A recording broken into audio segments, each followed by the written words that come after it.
Hello friends, नमस्कार। VK competition classes में आपका हार्दिक स्वागत है। आज से मैं बीएससी फर्स्ट ईयर फिजिक्स की एक सीरीज वाइज इम्पोर्टेंट क्वेश्चन और उनके आंसर प्रोवाइड करने जा रहा हूं। तो हम स्टार्ट करेंगे क्वेश्चन से और उसका जो आंसर है उससे। आप या तो साथ में नोट्स कर सकते हैं, क्योंकि एक प्रकार की नोट्स ही हैं जो मैंने बीएससी करते हुए बनाए थे, या फिर आप देखकर और शॉर्ट वाइज लिख सकते हैं। जैसा आपको अच्छा लगे दोनों कर सकते हैं। या थर्ड ये है कि आप वीडियो को पॉज कीजिए और स्क्रीनशॉट लेते जाइए, तीनों में से जो अच्छा लगे। ठीक है, तो स्टार्ट करते हैं। पहला इंपोर्टेंट क्वेश्चन, सिद्ध कीजिए कि सदस्यों के योग का त्रिभुज नियम एवं समांतर चतुर्भुज नियम समतुल्य है।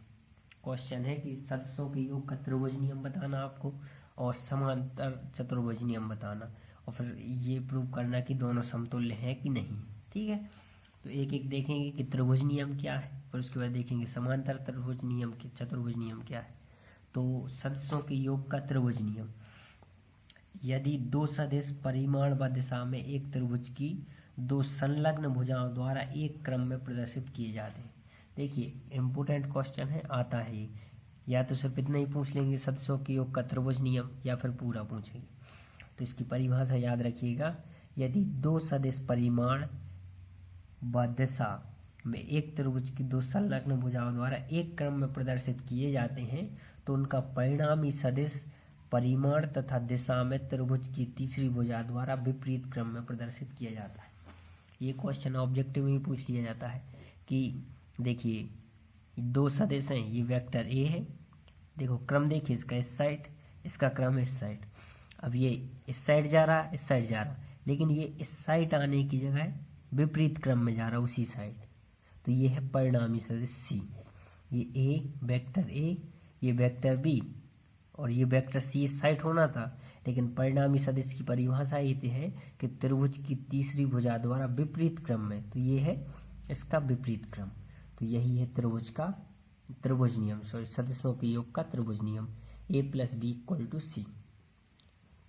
अब देखते हैं, इसी को एलेबोरेट किया गया है, जो डायग्राम में बताया गया है ना, इसी को एलेबोरेट किया गया है, उसको देखते हैं। आइए देखते हैं। माना दो सदिश ए तथा बी को जोड़ना है। ये वेक्टर ए है और ये वेक्टर बी है। सदिश को इंग्लिश में वेक्टर कहते हैं। तो इसके लिए एक सदिश ए इक्वल टू पी क्यू खींच लेते हैं। अब ये त्रिभुज खींच रहे हैं, पी क्यू मान लिया ए वेक्टर है।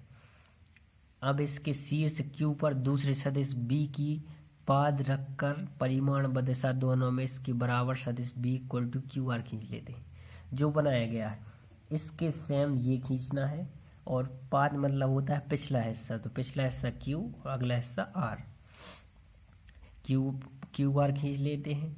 तत्पश्चात पहले सदिश के पाद पी से दूसरे सदिश के शीर्ष आर को जोड़ने वाले सदिश, अब पी से किसको जोड़ रहे हैं, आर को जोड़ रहे हैं, ये आर है। सदिश आर को जोड़ने वाला सदिश सी इक्वल टू क्या होगा, पी आर खींच लेते हैं। यदि यही सी इक्वल टू पी आर दोनों ए तथा बी का योग प्रदर्शित करता है, इस प्रकार P Q plus Q R equal to P R या A plus B equal to C. तो ये कुछ नहीं है, ये जो डायग्राम बना है ना, इसी को लिख दिया गया है। ये आप अपनी भाषा में समझ जाए, इस प्रकार लिखा है। मेन है इसकी परिभाषा याद रखना कि दो परिणामी सदिश जुड़ेंगे तो जो परिणाम प्राप्त होगा तो वो उसी के जैसा होगा, लेकिन विपरीत क्रम जो होगा वो विपरीत होगा। ठीक है, अब चलते हैं सदस्यों के योग का समांतर चतुर्भुज नियम के बारे में, देखते हैं इसकी परिभाषा क्या है। आइए देखते हैं सदस्यों के योग का समांतर चतुर्भुज नियम क्या कहता है।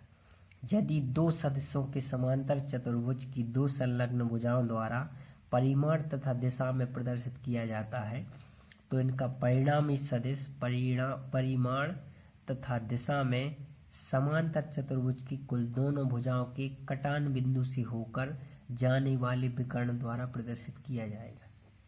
देखिए समझिए, समांतर चतुर्भुज की दो संलग्न भुजाओं द्वारा परिमाण तथा दिशा में प्रदर्शित किया जा रहा है। दो सदिश हैं, समांतर चतुर्भुज की दो संलग्न भुजाओं द्वारा प्रदर्शित किए जा रहे हैं। ठीक है, तो इसका जो परिणामी मतलब होता है रिजल्ट, परिणामी सदिश होगा वो परिमाण तथा दिशा में जो समांतर चतुर्भुज की कुल दोनों भुजाओं के जो कटान बिंदु होगा जहाँ से दोनों रेखा एक दूसरे को काट रही हैं से जाने वाला जो विकर्ण होगा उस द्वारा प्रदर्शित किया जाएगा। आइए चित्र से देखते हैं, उसमें अच्छे से समझ जाएंगे इसकी परिभाषा को। अब देखिए, एक परिमाण तथा दिशा में वेक्टर ए बनाया गया, एक वेक्टर बी बनाया गया।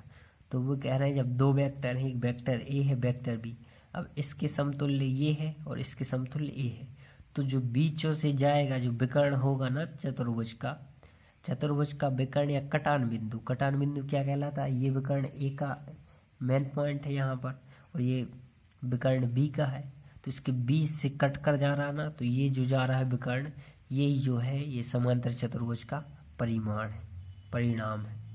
तो इसको वेक्टर सी नाम दिया गया है। देखिए इसको भाषा में किस प्रकार लिखा गया है।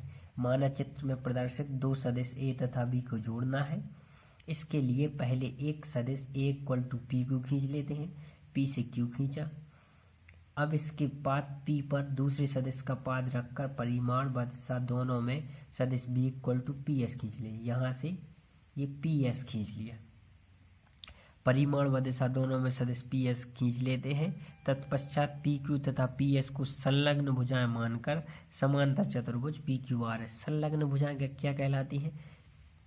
इससे समांतर ये भुजाएं, इससे समांतर ये भुजाएं, ठीक है।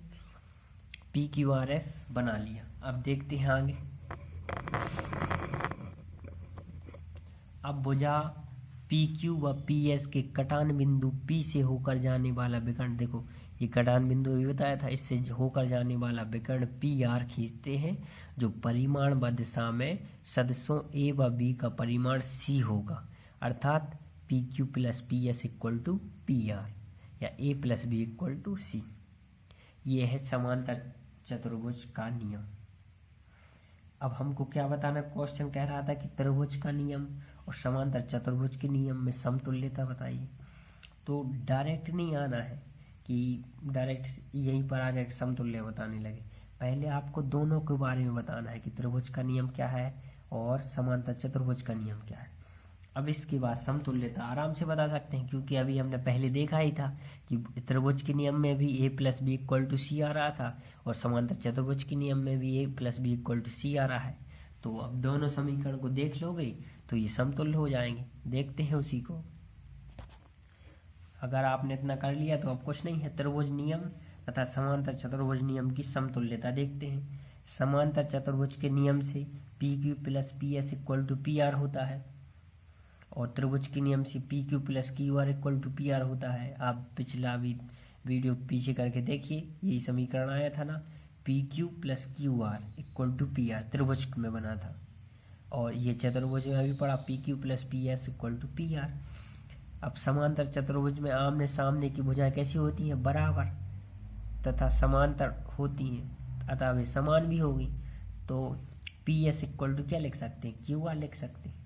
तो P S equal to Q R लिखेंगे तो P Q plus Q R equal to P R हो जाएगा, और P Q plus P S की जगह क्यू आर हो जाएगा, तो P Q plus Q R equal to P R हो जाएगा। तो इससे समीकरण 1 व 2 से स्पष्ट हो गया कि व्याकरणों को जोड़ने के ये दोनों नियम कैसे हैं?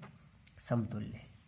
तो ये रहा इम्पोर्टेंट क्वेश्चन, त्रिभुज नियम और समांतर चतुर्भुज नियम की समतुल्यता। इसको हमने डिटेल में जाना। इसी के साथ इस वीडियो को यहीं समाप्त करेंगे और बीएससी फर्स्ट ईयर फिजिक्स के जो इम्पोर्टेंट क्वेश्चन हैं उन क्वेश्चन को और उनका आंसर क्या है और किस प्रकार लिखना है ये भी समझा देंगे। निश्चिंत रहिए और पढ़ते रहिए और ख्याल भी रखिएगा अपना। Thank you so much.